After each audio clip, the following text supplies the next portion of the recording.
회사에서 억울한 누명을 쓰고 퇴직한 후 친구의 소개로 회장님 전속 운전기사를 맡게 되었습니다.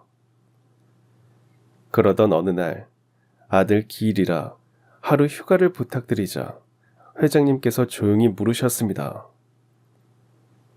저는 조심스럽게 아들의 나이와 이름을 말씀드렸습니다. 그러자 회장님께서는 갑자기 차를 세우라고 하시더니 조용히 고개를 숙이시고는 오열을 터뜨리셨습니다. 회장님께 말씀드린 먼저 간 제 아들은 15살이었습니다. 제 아들이었지만 볼 때마다 대견하다고 느끼는 밝고 따뜻한 아이였어요. 어릴 적부터 4살 어린 동생이 울기라도 할 때면 아빠인 제 품보다 더 오래 같이 있는 형품이 더 편하다며 달려와 꼭 안아주던 그런 아이였죠. 비 오는 날이면 우산 없이 학교에 온 아이 친구에게 자기가 쓰던 우산을 슬쩍 주고 본인은 비에 젖은 채로 집에 돌아오는 아이이기도 했습니다. 한 번은 학교에서 돌아온 아이가 또 흠뻑 젖은 채로 집에 들어서기에 잔소리를 했더니 아이가 저에게 웃으며 말하더군요. 아빠, 사람은 누군가 몰래 도와주는 게 진짜 멋있는 거래요. 그 말을 들으며 저는 속으로 얼마나 대견해했는지 모릅니다. 그날 이후로도 저는 아이가 말하는 그 진짜 멋있는 사람이 되기 위해 얼마나 애쓰는지를 곁에서 지켜볼 수 있었습니다. 학교에서 급식이 부족한 친구에게 몰래 자기 반찬을 덜어주거나 운동장에서 다친 아이 곁에 끝까지 남아 손을 잡아주는 모습을 선생님께 전해 듣곤 했죠. 제가 따로 가르치지 않았음에도 아이는 참 따뜻한 사람이 되어 있었습니다. 어느 날은 친구가 집안 사정으로 생일을 제대로 못 챙긴다는 이야기를 들었다면서 자신의 용돈을 탈탈 털어 작은 선물을 사고 카드까지 정성스레 써서 준비하더군요. 그냥 친구가 생일날 웃었으면 좋겠어서요. 그 말에 저는 또 한 번 감동했습니다. 아이는 늘 누군가의 마음을 먼저 들여다보고 손 내밀 줄 아는 아이였습니다. 누구보다 밝았고 또 누구보다 깊이 있는 마음을 지닌 아이였죠. 그렇게 자기보다 남을 먼저 생각하며 조용히 마음을 내어주는 모습을 보며 저는 늘 속으로 생각하곤 했습니다. 이 아이는 세상을 더 좋게 만드는 사람이 되겠구나. 참 잘 자라주었다. 그렇게 대견한 아이였습니다. 그래서 더 보고 싶고 더 그리운지도 모르겠습니다. 방학이면 매일같이 축구공 들고 나가 하루 종일 뛰어놀다 땀범벅이 되어 들어왔고 밤이면 동생과 이불 속에서 조그만 손전등 켜고 만화책을 나눠 읽곤 했죠. 아내는 늘 말했습니다. 저 아이는 커서도 사람들 사이에서 따뜻한 빛을 줄 거야. 저도 믿었습니다. 정말 그렇게 될 줄 알았습니다. 그만큼 아이를 믿었고 사랑했죠. 아이와 함께했던 모든 순간이 축복이었고요. 주말이면 아이는 꼭 아침부터 저를 깨우곤 했습니다. 아빠, 자전거 타러 가요. 그 눈망울이 얼마나 반짝였는지 모릅니다. 잠이 덜 깬 얼굴로 마당에 나가보면 벌써 헬멧을 쓰고 자전거에 올라타 저를 기다리고 있었죠. 그렇게 둘이서 공원까지 달리고 또 같이 쉬면서 아이는 저에게 이런저런 이야기를 쏟아내곤 했습니다. 학교에서 있었던 일, 친구들과 나눈 농담, 요즘 자기가 빠져있는 게임 이야기까지. 아이가 그 시간을 얼마나 저보다도 훨씬 더 좋아했는지 모릅니다. 그렇게 저와 시간을 보내고 집으로 돌아오면 아이는 항상 동생을 먼저 챙기더라고요. 그러나 아이에게 둘째는 형, 같이 간식 먹자 하며 남겨놓은 과자를 들고 형 방으로 뛰어들어가던 둘째 아이의 모습이 아직도 눈에 선합니다. 사소한 장난에도 동생과 깔깔거리며 웃는 아이들의 그 웃음소리는 우리 집을 가장 따뜻한 곳으로 만들어 주었죠. 아내는 그런 아이를 볼 때마다 늘 미소를 지었습니다. 이렇게 밝고 따뜻하게 자라줘서 얼마나 고마운지 몰라. 정말 그랬습니다. 아이들 덕택에 우리 가족은 매일이 축제 같았고 하루하루가 감사한 날들이었죠. 겨울이면 온 가족이 거실에 둘러앉아 귤을 까먹으며 영화를 보았고 아이들의 제잘거림에 웃음이 끊이지 않았습니다. 때로는 제가 지쳐서 말수가 줄면 조용히 제 곁에 와 앉아 손을 꼭 잡아주던 아이라 어떨 때는 아버지인 제가 아이에게 위로와 위안을 받기도 했고요. 아빠 힘들어요? 내가 옆에 있을게요. 의젓하게 해준 아이의 말 한마디에 가슴이 뭉클하고 피로가 싹 가시곤 했습니다. 그 아이는 우리 가족에게 있어 빛이었고 기둥이었고 사는 이유였습니다.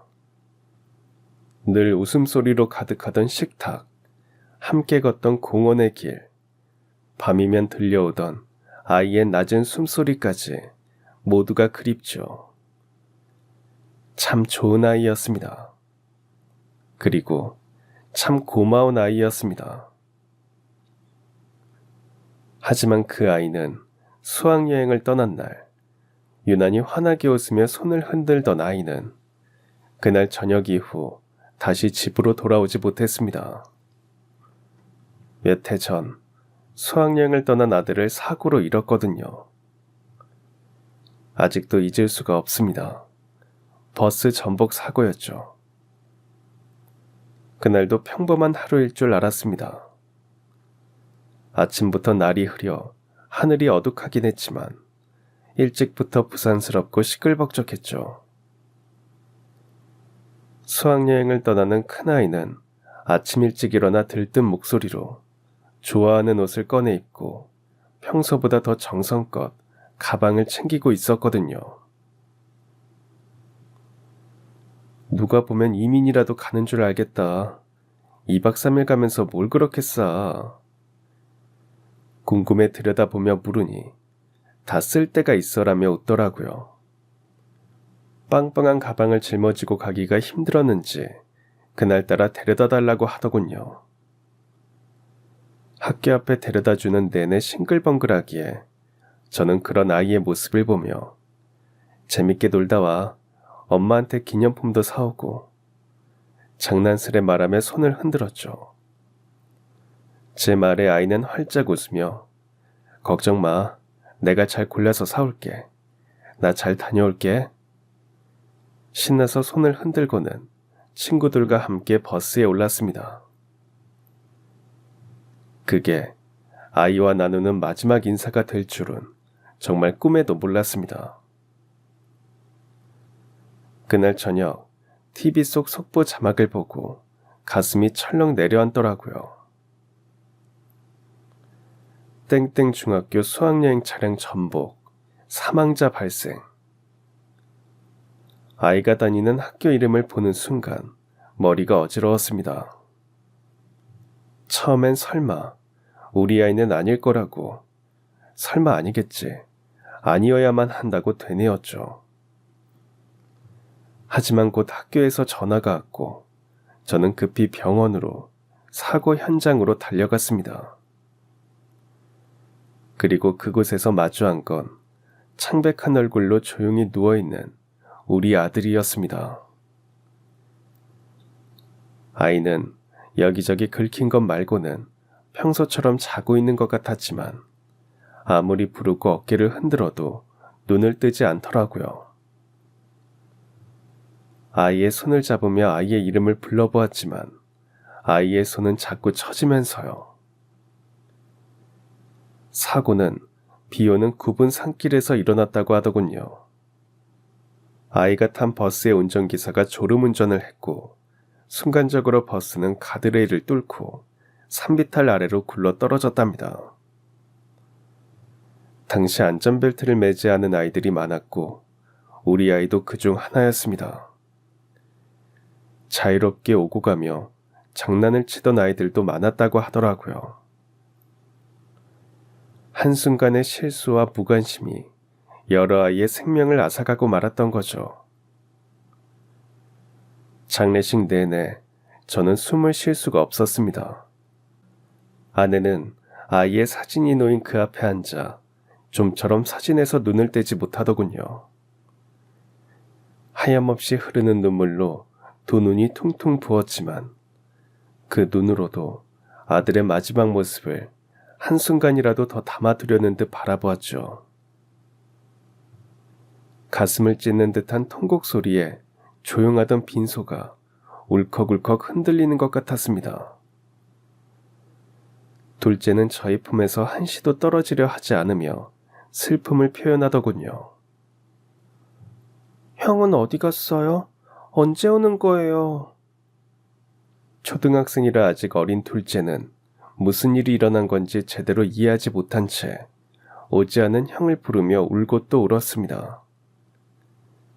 저는 둘째를 안았고 아내의 어깨를 감싸 안았지만 도무지 아무 말도 못했고요. 어떤 말도 어떤 위로도 이 고통을 덜어낼 수 없다는 걸 알고 있었으니까요. 입관을 준비하던 날 아내는 마지막으로 아들의 머리칼을 손으로 쓰다듬었습니다. 이렇게 차가우면 안 되는데 우리 아들 엄마가 금방 만나러 갈게. 엄마가 더 잘해주지 못해서 미안해. 나중에 만나면 못한 거 다 해줄게. 아내는 그 말을 끝내 다 못하고 흐느끼며 손을 떼지 못한 채 울더군요. 저는 가까이 다가가 아내의 어깨를 감싸 안았지만 그 작은 떨림조차 온몸으로 느껴져 눈물이 왈칵 쏟아졌습니다. 장례를 마친 뒤 집으로 돌아온 첫날 밤, 집안은 유난히 조용하고 텅 빈 느낌이었죠. 집으로 돌아오자마자 아이의 영정사진을 들고 아들의 방문을 열자 그 방 안에 남아있는 체온 같은 것들이 저희를 더 미치게 만들더라고요. 책상 위엔 여행 가기 전날 밤까지 아이가 끄적였던 수학여행 계획표가 그대로 놓여 있었고 침대 위엔 아직 아들의 향이 남아 있었거든요. 아내는 그 침대에 얼굴을 묻고 다시 한번 울음을 터뜨리며 일어나지 못하더군요. 저는 그 모습을 뒤에서 지켜보다가 조용히 방문을 닫았습니다. 그날 밤 둘째는 한참을 형의 사진을 꼭 안고 잠들더라고요. 매일 밤이 무서웠습니다. 사진 속에서 웃고 있는 아들의 모습은 여전히 선명한데 이제 그 아이를 더는 불러낼 수 없다는 사실이 너무나도 비현실적으로 느껴져서요. 아내는 새벽마다 깨어나 베란다 쪽을 멍하니 바라보고 저는 아무 말 없이 그 곁을 지키는 것밖에 할 수 있는 일이 없었습니다. 그리고 매일 밤 저는 마음속으로 아들에게 말을 겁니다. 잘 자라 아들. 아빠는 너를 절대 잊지 않을 거야. 동생도 엄마도 아빠가 지킬게. 그러니까 거기선 아프지 말고 편히 쉬어라. 그 후로 몇 년이 흘렀지만 아직도 버스를 보면 수학여행이라는 말을 들으면 심장이 조여옵니다. 그날 아침 손을 흔들며 웃던 아이의 얼굴이 아직도 눈에 선하고요. 아이를 보내준 그날 이후 저희 집은 깊은 침묵에 잠겼습니다. 아내는 마치 세상과 단절된 사람처럼 하루 종일 창밖만 바라보며 앉아 있었죠. 아무 말 없이, 아무 표정 없이 그저 창 너머로 무언가를 기다리듯 멍하니 앉아서요. 가끔 햇살이 거실로 스며들면 아내의 볼에 말라붙은 눈물 자국이 선명하게 보였고요. 저는 그런 아내 곁에 조용히 앉아 말 한마디 없이 손만 꼭 잡아주었습니다. 그 순간 무슨 말도 위로가 되지 않는다는 걸 알기에 침묵 속에서 서로의 손을 잡는 것밖에 할 수 있는 일이 없더라고요. 그래서 그날 이후로 저희는 더 이상 예전처럼 웃을 수 없었습니다. 생각했던 것보다 큰아들은 저희에게 너무도 소중한 존재였더라고요. 누구도 자식보다 먼저 세상을 떠나야 한다고 말하는 이유를 알겠더군요. 언제나 잘 웃던 아내는 말을 잃었고 저는 그저 둘째 아이를 바라보며 하루하루를 겨우 버티는 느낌으로 지내게 됐습니다. 어느 날 둘째 아이가 제 무릎 위에 올라타 묻더군요. 아빠, 형아 언제 와요? 둘째의 그 한마디에 저는 숨이 턱 막히는 게 느껴지더라고요. 가슴이 찢어질 듯이 아팠습니다. 목이 메어 아무 말도 나오지 않았고 저는 그저 아이를 꼭 안아줄 뿐이었죠. 작은 팔이 제 목을 감싸 안고 작은 손이 제 등을 두드리는 그 순간 저는 겨우겨우, 정말 겨우겨우 버텨냈습니다.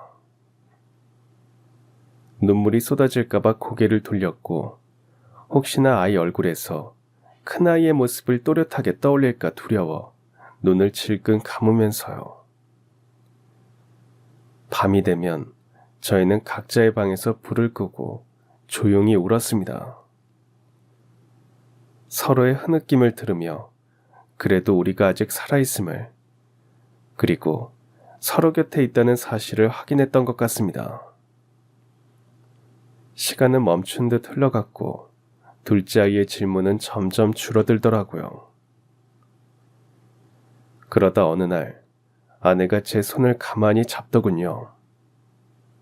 그 손끝에서 저는 처음으로 다시 살아야겠다는 마음을 조금 느낄 수 있었습니다. 사랑하는 이를 잃은 후에도 남은 가족을 위해 사람은 어떻게든 살아가더라고요. 슬픔을 견디고 기억을 안고 가슴이 무너져도 미소를 짓는 순간이 생기더군요. 그렇게 저희는 매일을 오늘도 또 버티자는 생각으로 지냈습니다. 그리고 그래도 남은 가족이 살아야 하니까 묵묵히 회사를 다녔고요. 하지만 인생이 늘 정직하진 않더군요. 어느 날 회사에서 억울한 누명을 뒤집어 쓰고 해고당했거든요. 억장이 무너졌죠. 당장 가족을 어떻게 먹여 살려야 하나 앞이 캄캄했습니다. 저는 정말 너무 억울한 상황이었기에 더 정신이 없더군요. 아무리 아니라고 항변해 보았지만 아무도 제 말을 들어주지 않았거든요. 며칠 전부터 팀장이 저를 따로 부르기 시작했어요. 회의가 끝난 뒤 커피를 마시다 말고 엘리베이터 앞에서 복도 끝에서 뭔가 꺼낼 말이 있는 눈치였죠. 처음엔 대수롭지 않게 넘겼습니다. 딱히 큰 이야기는 없었고 평소와 같이 업무 관련 피드백이거나 안부 정도여서요. 그러던 어느 날 인사팀에서 호출이 왔습니다. 호출에 응하기 위해 들어선 회의실 문을 열자마자 싸늘한 분위기가 감돌았고 앞에는 팀장과 인사과장이 나란히 앉아 있었어요. 인사과장은 저에게 계약 관련 문서를 내밀면서 말하더군요. 회사 중요 문건이 외부로 유출된 정황이 있습니다. 내부 감사 결과 기록 로그상 땡땡 과장님 계정이 사용된 흔적이 확인됐습니다. 순간 머리가 하얘졌어요. 노트북에서도 회사에서 지정해준 보안 프로그램을 깔아 그대로 사용하고 있었고, 외부 저장도 안 되도록 설정돼 있었기에 제자리에서만 사용하게 되어 있었으니까요. 제 계정을 누가 사용했는지도 전혀 알 수 없는 상태였거든요. 아이 장래 문제로 자리를 비우며 팀원들에게 노트북 비밀번호는 공유된 상태였기에 더욱 제가 했다는 정황은 없었고, 저는 그런 문건이 있다는 것조차 몰랐어요. 그런데도 제 계정이 사용되었다는 이유만으로 제가 했다고 하니 억울했죠. 그래서 상황에 대해 설명하고 저의 억울함을 어필하며 아니라고 했습니다. 그런 문서는 본 적도 없고 모른다고 대답하자 팀장은 마치 기다렸다는 듯 유감입니다. 고의든 실수든 결과는 중대합니다. 라고 말하더군요. 그리고 그날로 저는 해고 조치를 당하며 짐을 싸야 했습니다. 정말 억울했기에 아닌 부분에 대해 다시 한번 호소하며 이의를 제기했죠. 하지만 제 말을 들어주려는 사람은 아무도 없었어요. 회사에서는 마치 앵무새처럼 사실관계는 나중에 밝혀질 수도 있지만 신뢰의 문제라는 말을 반복하며 선을 긋고 이야기할 뿐이었고요. 영문도 모른 채 모든 짐을 가지고 쫓겨나듯 회사에서 나오게 되었던 거죠. 그날 밤 집에 돌아가 아내에게 말하지 못하고 혼자 거실에 한참 앉아 있었어요. 둘째 아이는 방에서 숙제를 하고 있었는데 아내는 그런 제가 이상했는지 부엌에서 설거지를 하다 조용히 제 옆에 앉아 묻더라고요. 무슨 일 있었어요? 그 말 한마디에 참았던 눈물이 왈칵 쏟아졌습니다. 아내의 물음에 어렵게 입을 열었고 끝까지 들은 아내는 제 손을 잡고 말하더군요. 우리 같이 버티자. 당신 혼자가 아니잖아. 우리 셋이잖아. 그날 밤 또 한 번 꺼질 듯한 마음을 아내가 잡아주더라고요. 하지만 현실은 냉정했죠. 통장에 찍힌 잔액은 점점 줄어들고 건강보험료조차 버거울 판이었으니까요. 그렇게 우리 집은 조용히 무너져가고 있었습니다. 겉으로는 평온해 보였지만 식탁에 놓인 밥 한 공기, 전기세 고지서, 심지어 아침에 울리는 알람 소리까지도 부담으로 느껴지는 날들이 이어졌죠. 가장 먼저 줄이게 된 건 외식이었습니다. 매주 토요일마다 가던 국밥집, 아들이 좋아하던 돈가스 집도 지나치기만 했죠. 매일 집에서 밥을 해먹으며 냉장고 안도 텅텅 비더라고요. 아내는 냉장고에 남아있는 재료를 끄집어내어 묵은 김치에 물만 부어 끓인 김칫국, 달걀 하나를 나눠 넣은 계란말이로 식탁을 채웠습니다. 아들은 말없이 밥을 먹고는 이거 진짜 맛있어요 하고 웃으며 말하더군요. 그 한마디에 아내는 아이를 바라보며 웃었지만 그 눈가가 살짝 젖어 있더라고요. 저는 새벽마다 일찍 일어나 구인 사이트를 뒤졌습니다. 경력이 있어도 나이 40이 훌쩍 넘은 중년 남성에게 돌아오는 연락은 없었고요. 겨우 면접이라도 잡히면 깨끗하게 다려놓은 셔츠에 구두를 신고 나갔다 왔지만 채용은 어렵다는 말만 반복해서 듣고 돌아왔죠. 아무래도 10년 넘게 다닌 회사에서의 퇴사 이유가 발목을 잡더라고요. 집에 돌아오면 아내는 아무 말도 못하는 저를 보며 말없이 제 외투를 받아 걸고 아들은 아빠 오늘은 어땠어요? 하고 물었습니다. 그 물음에 웃으며 조금만 더 기다려보자라고 대답하곤 했지만 속으로는 자존심이 무너져 내렸어요. 결국 결혼 후 일을 그만뒀던 아내도 일을 시작하더라고요. 근처 반찬 가게에서 오전 아르바이트를 하며 손에 물을 묻히기 시작했죠. 손등이 트고 종종 어깨를 움켜잡으며 들어오는 날이면 저는 괜히 마루를 쓸고 있거나 설거지를 하며 눈을 피했습니다. 그러던 어느 날 저녁을 먹던 중 아들이 조심스럽게 말했어요. 아빠, 나 학원 안 다녀도 돼요. 나 유튜브 보고 공부 잘할 수 있어. 그 말에 젓가락을 멈췄습니다. 저는 자존심을 부리며 괜찮다고 말했지만 그날 밤 아내와 둘이 조용히 얘기했죠. 그래도 애 교육은 어떻게든 지켜야지. 나도 그렇게 생각해. 근데 우선은 지금 우리가 살아야 하니까. 아내는 이불 속에서 그렇게 속삭였습니다. 아내 그 말에 더 이상 아무것도 하지 않고 있기란 힘들어졌습니다. 그래서 그 다음 날부터 아내가 일하는 반찬 가게에서 오토바이 배달 일을 시작했죠.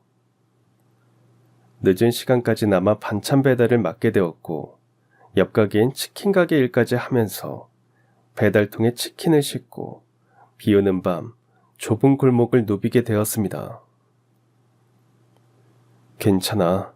지금만 버티면 된다라는 말만 되뇌며 어떻게든 이겨내보려고 했죠. 가끔은 나를 해고한 회사 건물 앞을 지나가게 될 때도 있었습니다. 그럴 때면 복잡한 감정이 치밀어 올랐지만 뒤를 돌아볼 수 없었어요.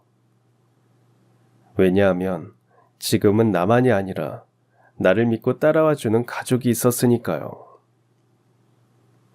퇴사 후 3개월이 지나 겨울이 오면서 집에 작은 난로 하나를 들이고 방 한 칸에 이불을 푹에 덮고 셋이 나란히 누워 잤습니다. 그날 밤 아들이 말했어요. 우리 이렇게 자니까 캠핑 온 것 같아. 진짜 재밌다. 저는 그 말에 눈을 감고 조용히 웃었지만 먼저 떠난 큰아이 얼굴이 아른거렸죠. 큰아이가 있었다면 더 따뜻하고 즐거웠을 것 같았거든요. 둘째가 형의 빈자리를 채우려는 듯이 노력하는 모습이 안쓰러워 보였고요. 남은 건 저희 셋만 남았고 비록 가진 건 없지만 서로를 위하는 마음 하나로 이 겨울도 견뎌낼 수 있을 것 같다는 생각이 들어 견뎌야 했던 거죠. 모든 걸 잃었다고 생각하던 그 순간 저는 스스로에게 다짐했습니다. 그래도 나는 다시 일어설 거야. 아내와 아들, 우리 셋이 함께 견디며 쌓아온 시간들은 그 어떤 화려한 성공보다도 더 값지고 단단한 힘이 되어줄 거라고 믿었죠. 그래서 주저앉을 수 없었습니다. 억울함을 밝히기 위해서도, 그리고 무엇보다 남은 가족을 지켜야 했기에 저는 다시 일어설 방법을 찾아야만 했고요. 그때 오랜만에 만난 친구가 제 상황을 듣고 조심스럽게 말을 꺼내주었습니다. 혹시 운전기사 자리 하나 알아볼래? 너 군대에서 운전병이었잖아. 그래서 너의 운전 실력은 내가 보증하지. 한번 만나보기라도 해봐. 그렇게 소개를 받아 처음 인사를 드리게 된 분이 바로 지금의 회장님이셨습니다. 처음 뵈었을 때 회장님은 굉장히 무표정하시고 말씀도 거의 안 하셔서 솔직히 조금 위축됐던 기억이 납니다. 저런 분 밑에서 잘 지낼 수 있을까 하는 걱정도 솔직히 들었죠. 하지만 저는 주어진 일에 묵묵히 최선을 다했고 불평 한마디 없이 늦게까지 남아 일하기도 했습니다. 저희 세 가족이 충분히 쓸 수 있는 돈을 벌어가려면 그 정도는 견뎌야 한다는 걸 처참한 경험을 통해 알고 있었기에 기쁜 마음으로 일했던 것 같습니다. 물론 저와 나이 차가 크지 않은 회장님을 깍듯이 모시면서 기가 죽기는 하더라고요. 그런 저를 보고 제가 어떤 보고를 드리면 처음엔 그냥 고개만 끄덕이시던 회장님이 어느 날 퇴근길에 조용히 물 한 병을 건네주셨어요. 오늘 하루 종일 물도 못 마시는 것 같던데 그러면 되나요? 마셔요. 그게 저희 사이의 첫 대화였습니다. 그날 이후로 조금씩 회장님의 말씀이 늘어나기 시작했어요. 회장님이 저를 지켜보고 생각해 주신다고 느껴지니 존중받는 기분이 들었고요. 오늘 일은 어땠어요? 이런 방식은 어떻게 생각해요? 이런 식으로 조언도 해주시고 가끔은 본인의 예전 이야기도 들려주셨죠. 수행기사일 뿐인 저에게 예의를 차려주시는 회장님이 존경스러워졌고요. 일 이야기뿐 아니라 가족 이야기도 물어봐 주시고 젊은 시절 고생담까지 서로 나누게 되면서 자연스럽게 가까워졌다고 느끼게 되었습니다. 제가 어리긴 해도 같은 시대를 지나쳐온 동년배이다 보니 통하는 게 많더라고요. 그러던 어느 날엔가는 회장님께서 퇴근길에 저를 불러 세우시더니 시간 되면 저녁같이 할래요 하시더라고요. 처음엔 조금 놀랐지만 마침 가족과 약속이 없던 날이라 흔쾌히 따라 나섰죠. 작은 식당이었는데 회장님이 늘 혼자 식사하시는 단골 식당이라 하시더군요. 식사하면서 소소한 이야기를 나누게 되었는데 처음으로 사모님 이야기를 들었습니다. 몇 해 전 병으로 세상을 떠나셨다고요. 그러다 보니까 일하시는 아주머니께 늦게 들어가 밥 해달라고 하기가 그래요. 그래서 여기 자주 오는데 입에 맞아서 좋더라고요. 오 기사님은 어때요? 회장님은 담담하게 이야기하셨지만 어딘지 모르게 익숙한 느낌의 쓸쓸함이 보였죠. 사모님이 돌아가시기 전부터 딸은 외국에서 살았고 회장님은 혼자 지내신다더군요. 그때부터였던 것 같아요. 회장님을 그냥 윗사람이 아닌 외로운 한 사람으로 보게 된 계기가 된 것 말이죠. 그날 이후로 저는 출근할 때마다 회장님을 한 사람으로 보게 됐습니다. 늘 바르고 단정한 모습으로 사무실에 들어서시지만 그 어깨 너머로는 어딘가 말할 수 없이 깊은 고요함이 느껴졌죠. 사람이 그렇게 아무렇지 않게 웃으면서도 속으로는 어떤 무게를 감당하며 살아가는지를 회장님을 보며 처음 알게 된 것 같습니다. 퇴근 후에 혼자 식당에 들러 밥을 드시는 모습, 직원들 앞에서는 다정하지만 결코 흐트러지지 않는 태도의 회장님의 모든 게 누군가에겐 존경이었죠. 하지만 회장님도 사람으로서 외로움을 견디고 계시는 거라 생각하니 친근해지더군요. 그래서 어느 날은 제가 문득 그런 말씀을 드렸습니다. 회장님, 오늘은 제가 식사 대접해도 될까요? 그 말에 회장님은 웃으시며 오늘은 내가 얻어먹는 날인가 보네요 하시더라고요. 그렇게 둘이 밥을 먹으며 이야기꽃을 피우던 중 회장님이 조용히 말씀을 하셨어요. 사람이 나이가 들면 챙겨주는 사람 하나 있는 게 그렇게 고맙더라고요. 그 말이 왜 그리 마음에 오래 남았는지 모르겠습니다. 저도 사실 누군가에게 그런 존재가 되고 싶었거든요. 누군가의 하루를 조금 덜 외롭게 해주는 사람 말이죠. 먼저 떠난 아이가 했던 말처럼 티내지 않고 말하지 않으면서요. 그날 이후로 저는 회장님이 단지 일을 통해 맺어진 관계가 아니라 인생의 한 구간을 함께 지나가는 동행처럼 느껴지기 시작했습니다. 아마 그 감정은 누군가의 외로움에 조용히 스며들고 싶다는 마음에서 비롯된 걸지도 모르겠습니다. 그리고 그게 제가 이 일을 계속할 수 있는 힘이 되어 주었고요.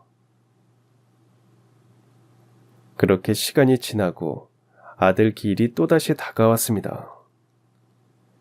세 번째 기일이 되었다는 게 믿기지 않았지만 시간이 그렇게 흘렀더라고요. 앞선 두 번의 기일은 다행히도 제가 휴일이었는데 세 번째 기일은 아니었죠. 그래서 하는 수 없이 회장님께 양해를 구해야겠다고 마음먹게 되었죠. 아들과 형을 잃은 아내와 둘째 옆에 그날만은 제가 함께 해주고 싶었어요. 회장님을 아침에 회사로 모셔다 드리며 조심스럽게 말을 꺼냈습니다. 회장님, 내일은 제가 휴가를 좀 쓰겠습니다.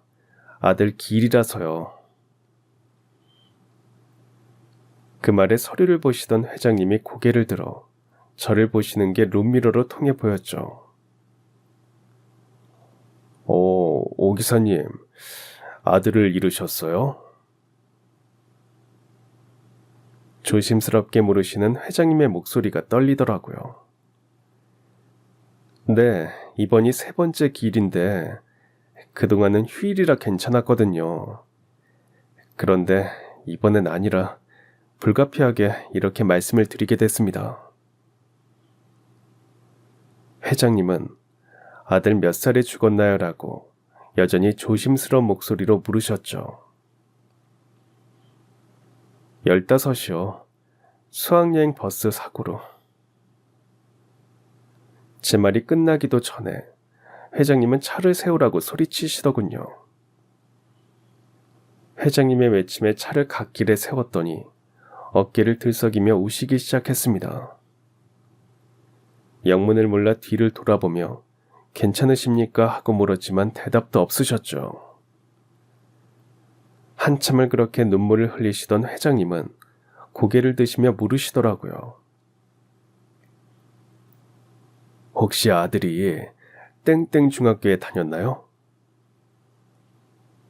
아이가 다니던 학교 이름에 놀란 제가 그렇다고 대답하자 회장님은 저희 아이 사진이 있는지 물으시면서도 눈물을 멈추지 못하셨죠.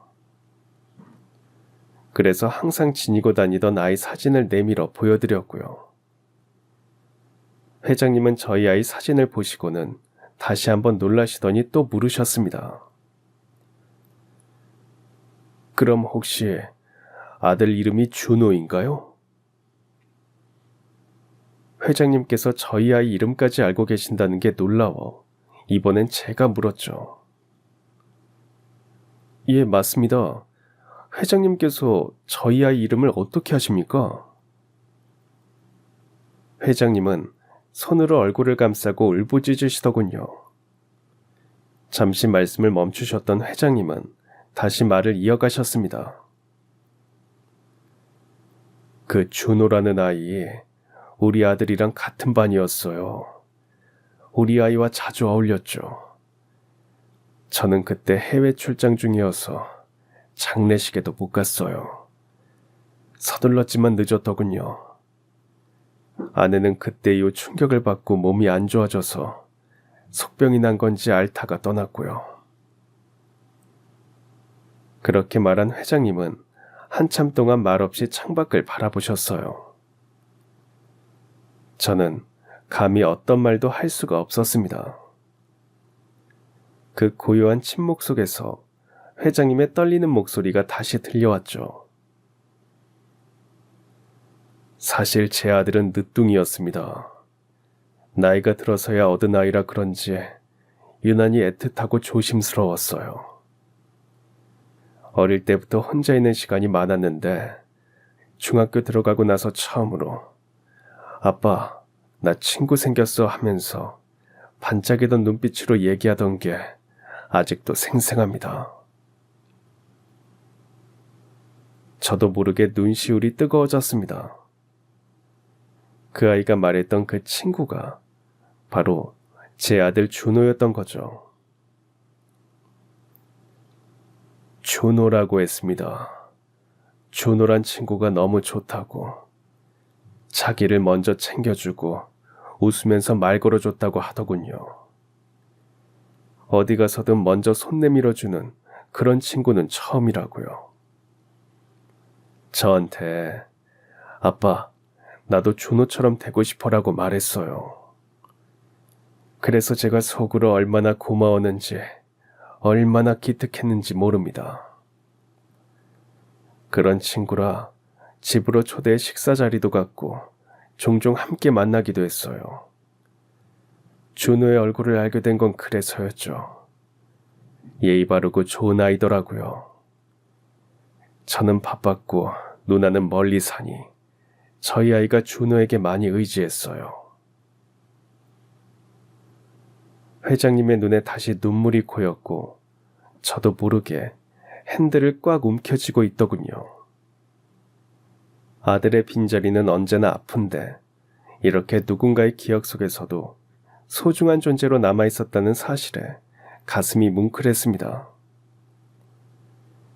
그제야 저는 회장님이 왜 그토록 가슴 아파하시며 크게 오열하셨는지 이해하게 됐죠. 우리 아이는 세상을 떠났지만 그 마음과 따뜻함은 누군가의 삶 속에서 여전히 살아있다는 걸 알게 된 것만으로도 저에게는 큰 선물이었고요. 차 안에는 긴 침묵이 흘렀습니다. 하지만 그 침묵은 더 이상 무겁지 않더라고요. 마치 서로의 상처를 조금이나마 이해하게 된 듯한 묵묵한 위로 같은 시간이었죠. 창밖으로 스쳐 지나가는 풍경을 바라보며 저는 잠시 망설였습니다. 말보다 더 깊은 위로가 필요할 것 같다는 생각이 들었거든요. 그러다 조심스럽게 가방 안에서 한 장의 사진을 꺼냈습니다. 그리고 회장님께 아들이 친구들과 찍은 마지막 사진을 보여드렸습니다. 그 사진엔 소년들이 환하게 웃고 있었고 회장님도 웃으시더군요. 제 아들과 회장님의 아들이 다른 친구들과 함께 웃고 있었거든요.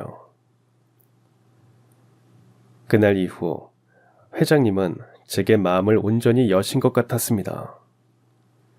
일과를 보내시는 와중에도 종종 저희 아이에 대해 물으시며 회장님 아들에 대해 이야기를 들려주시기도 하면서 서로 많은 공감과 이해를 하게 되었죠.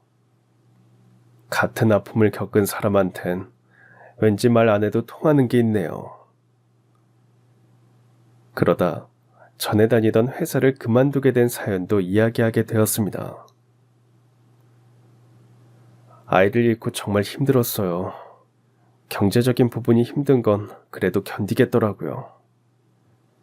가족들에게 미안하기는 해도 고맙게도 저를 이해하고 견뎌줬거든요. 그런데 10년 넘게 다녔던 회사에서 억울하게 오명을 쓰고 정확한 이유도 모른 채 퇴사를 당하고 나니 심적으로 많이 지치고 괴롭더라고요.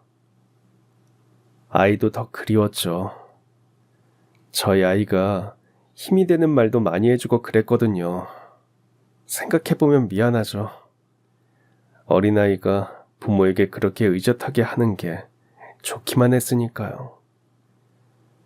조금 더 어리광 부리고 덜 의젓해도 됐는데 말이에요. 물끄러미 저를 바라보던 회장님은 이내 조용히 입을 여셨습니다. 자료 유출이라. 오 기사님이 그럴 사람으로 보이진 않는데요. 저는 대답 대신 고개만 숙였습니다. 억울하다는 말조차 입 밖에 꺼내기 어려울 만큼 마음이 지쳐 있었으니까요. 회장님은 손가락을 가만히 두드리더니 조그만 수첩을 꺼내셨습니다. 구체적으로 언제 어떤 식으로 일이 벌어졌는지 말해보실래요? 저는 침을 한번 삼키고는 그날 있었던 일들을 하나하나 떠올리며 말씀드렸습니다. 회사 서버에 이상 징후가 있었던 시점, 누가 먼저 저를 지목했는지, 그리고 변명조차 못해보고 인사팀에 끌려가 하루아침에 짐을 싸야 했던 순간까지. 회장님은 중간중간 고개를 끄덕이며 수첩에 무언가를 메모하셨습니다. 말씀이 없으셔서 무슨 생각을 하시는 건지 도무지 알 수 없었지만 그 눈빛엔 어딘가 단호한 결심 같은 게 서려 있었습니다. 며칠 뒤 들은 이야기로는 회장님은 그날 저와 나눈 이야기를 바탕으로 제가 다녔던 회사의 회장에게 직접 전화를 거셨다고 하더군요. 그것도 아주 조용히, 아무도 모르게요. 진상 좀 파악해 보시죠. 괜찮은 인재를 헛되이 내치신 것 같습니다. 회장님은 그렇게 말하며 상대방이 당황할 새도 없이 전화를 끊으셨다더군요. 그리고는 며칠을 기다리셨답니다. 진실이 스스로 드러나기를. 며칠 후 퇴사한 회사의 회장님이 직접 제게 연락을 주셨습니다. 혹시 예전에 근무하셨던 땡땡팀 자료 정리해 두신 게 있습니까? 그 말에 저는 제가 억울함을 입증하려고 따로 정리해 두었던 이메일, 회의록, 심지어 누가 어떤 말을 주고받았는지 적어둔 일기까지 몽땅 전달해 드렸죠. 회장님은 고맙소. 이건 확실한 증거라며 짧게 말하시고는 전화를 끊으셨습니다. 다음 날부터 사내에서 조용한 파문이 일기 시작했다더군요. 조용하되 아주 강력하게 말이죠. 익숙한 이름들이 하나둘 사내 인트라넷에서 사라졌답니다. 제 뒷담화를 퍼뜨리고 실수를 덮어 씌운 바로 그 팀장부터 보고서를 조작하고는 제 책임으로 돌린 팀원들까지 모두 정리해고가 된 겁니다. 어느 날은 점심시간 직전 사내 메신저로 긴급 인사 공지가 올라왔고 해당 직원은 회사의 기강을 해친 행위로 인해 금일부로 면직 조치합니다라는 문구가 나란히 떴다더군요. 온 회사가 갑작스런 비리가 알려지며 웅성이는 사이 그 사람들은 하나둘 정리되어 저보다도 더 비참하게 회사를 떠나게 된 겁니다. 그동안 누가 거짓을 꾸며내고 있었는지를 다들 알게 된 거예요. 며칠이 지나고 저는 예전 회사 동료로부터 전화를 받았습니다. 너 요즘 뉴스 봤어? 우리 회사 난리 났다니까. 너 얘기도 돌고 있어. 그 말에 순간 가슴이 철렁했지만 이내 이어진 말에 웃음이 터졌습니다. 다들 네가 진짜 피해자였다는 거 알게 됐어. 팀장이 했던 짓들 네가 보고한 거 하나하나 다 사실로 드러났대. 진짜 대단하다 너. 순간 오랫동안 눌러왔던 감정이 북받쳐 올랐습니다. 억울했던 날들, 속수무책으로 비난을 감당했던 기억들, 그 모든 게 떠오르면서 눈시울이 붉어졌죠. 하지만 이번엔 슬퍼서가 아니었습니다. 처음으로 억울함이 풀렸다는 안도감, 그리고 통쾌함 때문이었습니다. 그날 저녁 예전 회사의 회장님으로부터 또 한 통의 전화가 걸려오더군요. 이번에야말로 진짜 사과를 드리고 싶소. 당신 같은 인재를 몰라본 건 우리의 큰 실수요. 부디 다시 우리와 함께할 수는 없겠소? 저는 잠시 고민하다 정중히 사양했습니다. 전 이제 제 가치를 제대로 알아봐주는 곳에서 새 출발을 하고 싶습니다. 전화를 끊고 창밖을 내다보았는데 세상이 달라 보이더군요. 봄 햇살이 참 따뜻하더라고요. 그 순간만큼은 세상이 저에게 말해주는 것 같았어요. 이제 됐다고. 당신은 잘못한 게 없었다고. 그리고 그날 밤 오랜만에 편히 잠들 수 있었습니다. 억울함이 눈처럼 녹아내리고 마음속엔 고요와 평온만이 남았죠. 마치 그 모든 시간이 결국 저를 더 단단하게 만들어준 선물처럼 느껴지더라고요. 저에게 누가 누명을 씌우고 억울하게 잘린 진짜 이유를 알아내주신 회장님은 이후 제 월급을 3배로 올려주시며 말씀하셨습니다. 앞으로 오 기사님만 믿을게요. 어디 가서 오 기사님 같은 분을 만나겠어요. 준호처럼 훌륭한 아들을 키운 분이라면 누구보다 믿을 수 있어요. 내가 가진 게 많아도 오 기사님 같은 사람은 다시 못 구해요. 앞으로 수행기사 일 말고도 더 많은 일들을 해주실 수 있을까요?